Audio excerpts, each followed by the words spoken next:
How much energy does it take? Nice voice crack. This is the last part of the note.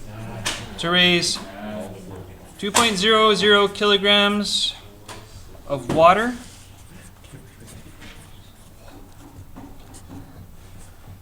at 80.0 degrees Celsius up to 130 degrees Celsius steam. Okay, so we're going to not only heat this thing up from 80 degrees to 100 degrees, but we're going to vaporize it and then heat that vapor up at an additional 30 degrees. Okay? And if I was going to draw this out as an energy chart, you know, it's hard to visualize these things. So people say, well, how do I draw a diagram for this stuff? That's why I give you the energy chart.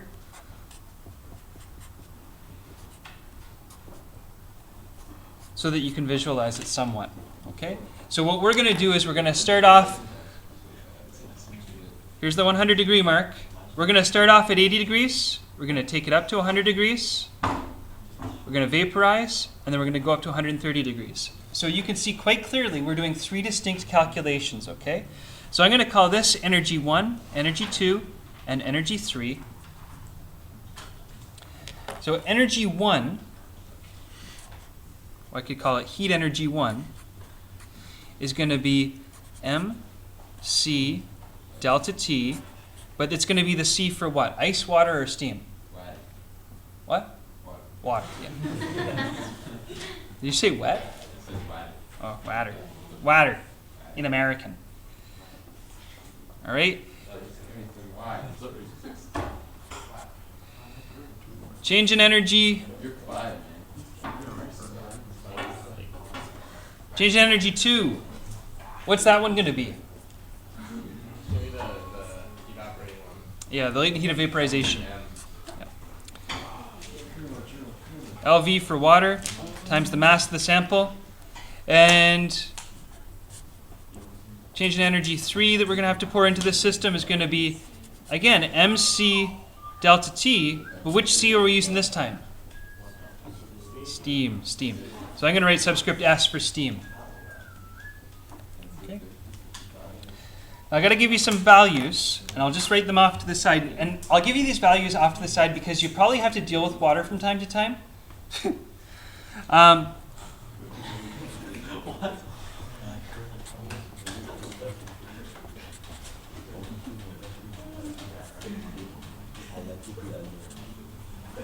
Okay, heat capacity for water, you got it. Heat capacity for ice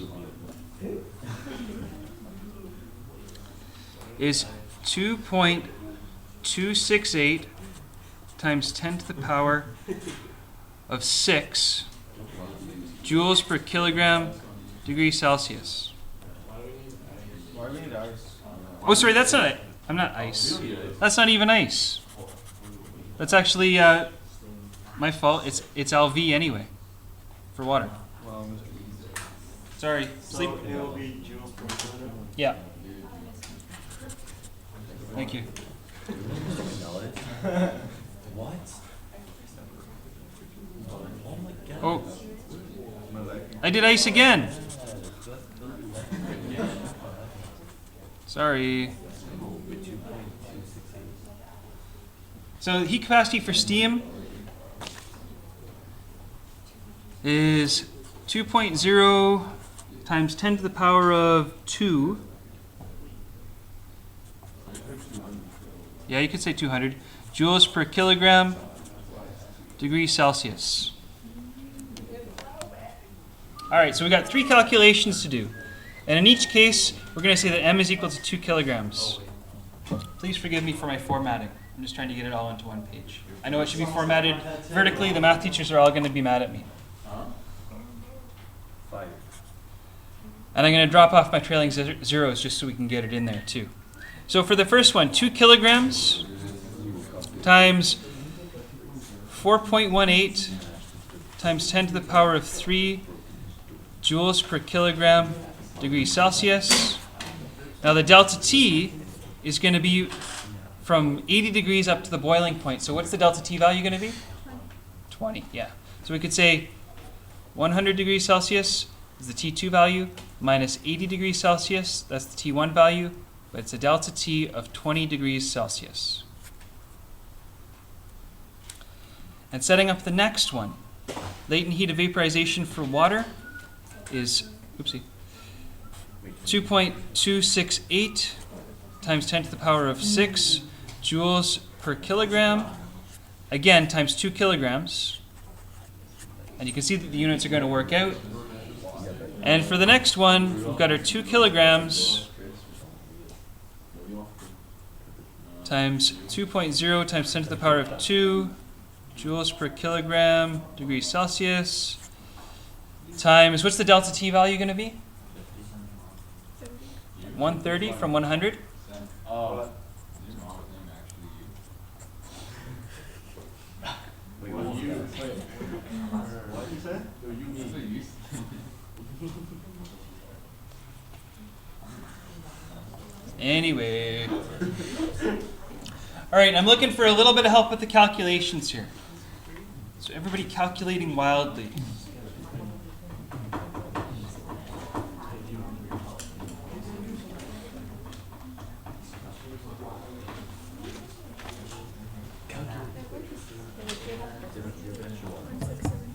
Chris? Okay. All right, did anybody get EH1? Let's break up the room. Can you guys do EH1, please? Can you guys do EH2, please? Can you guys do EH3? No, man. EH3 is 12,000? Myth. EH3 is 12,000, is it? Oh, it is too. Okay.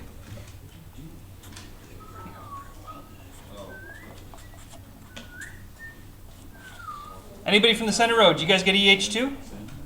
What EH1, I think. EH1? Yeah, what'd you get? 167,200. That's what I got. Come on, Dylan, like get the EH2 Yeah, EH2 is? is 4,536,000. Oh, it's definitely wrong. No, 4,536,000. That's what I got. I was kidding. All right. Let's figure out how much energy it takes to do this whole thing now. How would you do it? Add them all up. Yeah. So here we go. If I want to know how much energy it actually takes, I would write it down below, but this time I'm going to have to write it up here. EH for this whole thing is going to be delta EH1 plus delta EH2 plus delta EH3.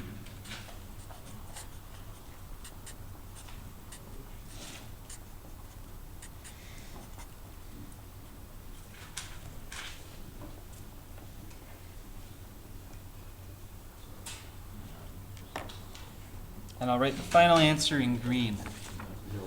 Has anybody gotten 4.7 times 10 to the power of 6? I got the real number though. Oh, you got the real number? Give me the real number. The unrounded one. 4,679,000.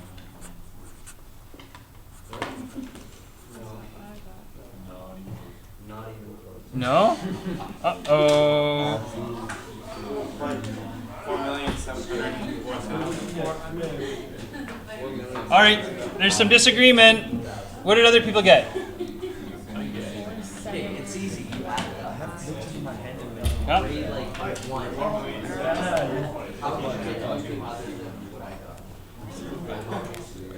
What did we get? 4,750,000. Oh, 4,750,200? Okay. 4,750,000, 15,000. That's what I said. Oh, 15. Okay. 2,000. 200 other. Joules, in any case, what I was going to write down was rounded to 2 sig figs, which is what it should be anyway, or so 3 sig figs, which is what it should be anyway, which is 4.72 times 10 to the power of once, twice, 3, 4, 5, 6 joules. Okay?